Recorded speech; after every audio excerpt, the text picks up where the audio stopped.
ایک مرتبہ عائشہ رضی اللہ تعالیٰ عنہا کے پاس ایک بچی آتی ہے جس کے پیروں میں گھنگرو تھے، جس کو ہم پائل بولتے ہیں نا، چین بولتے ہیں، آواز والے۔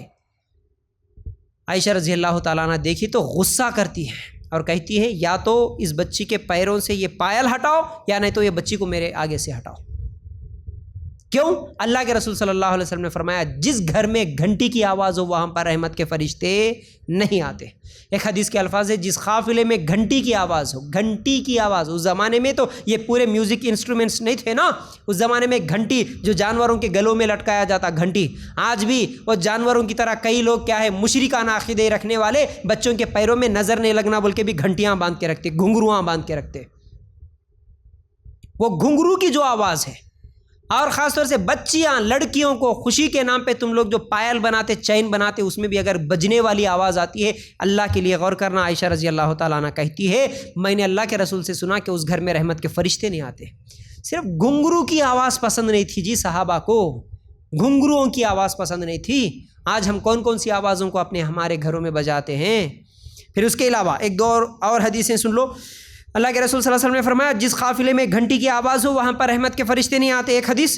اور دوسری، جس گھر میں سورہ بقرہ کی تلاوت ہوتی ہے وہاں پر شیطان نہیں آتا، وہاں سے شیطان بھاگ جاتا۔ اب یہ دو حدیثوں کو ایک ساتھ جمع کر کے سوچو تھوڑا، گھر ایک ہے، آوازیں دو الگ الگ ہیں، ایک آواز سے شیطان بھاگ جا رہا، ایک آواز سے رحمت کے فرشتے بھاگ جا رہے، ایک آواز سے تم شیطان کو ویلکم کر رہے، بلا رہے اپنے گھر میں، ایک آواز سے رحمت کے فرشتوں کو بلا رہے اپنے گھر میں۔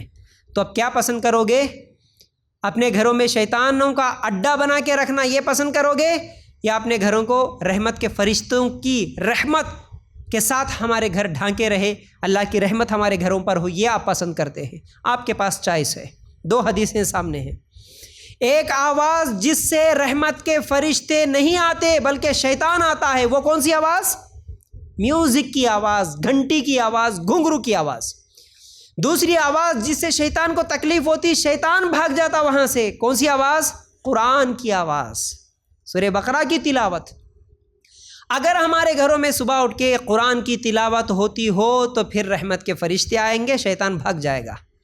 اگر صبح اٹھنے کے بعد ٹی وی کا ریموٹ ہاتھ میں پکڑ کے میوزک دیکھیں گے، گانے دیکھیں گے، تو پھر شیطان آ کے اپنے گھر میں مکان ٹھکانہ بنا لے گا، پھر وہاں رحمت کے فرشتے نہیں آئیں گے۔ پھر اس کے بعد ہماری پریشانی، نہیں مول صاحب ہمارا بچہ ڈرتا ہے، ہماری بچی روتی ہے، ہمارے بچے کے آنکھ پہ کیا آ گیا، میری بیوی ایسا کر رہی ہے، ان کے اوپر جن آ گیا، ان کے اوپر جادو ہو گیا، انہوں پریشان کر رہے، ان کو نیند نہیں آ رہی، ان کو چین نہیں آ رہا، یہ سب کیوں؟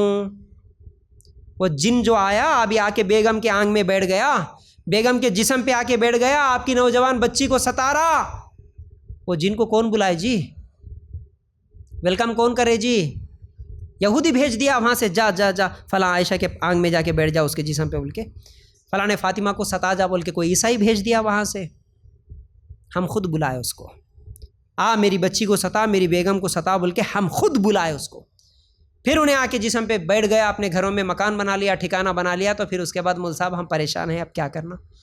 کون بلائے جی اس کو؟ اللہ کے لیے۔ اگر اللہ کے رسول کی حدیث پہ ایمان ہوتا، اگر گھر میں قرآن کی تلاوت ہوتی تو آتا ہی کیوں شیطان؟ وہ آتا ہی کیوں؟ پہلے بلائے مہمان کو، پھر آپ بول رہے جا، کیوں جائیں گا؟ جب آپ کے گھر میں مزے اس کو مل گئے تو کیوں جائیں گا پھر؟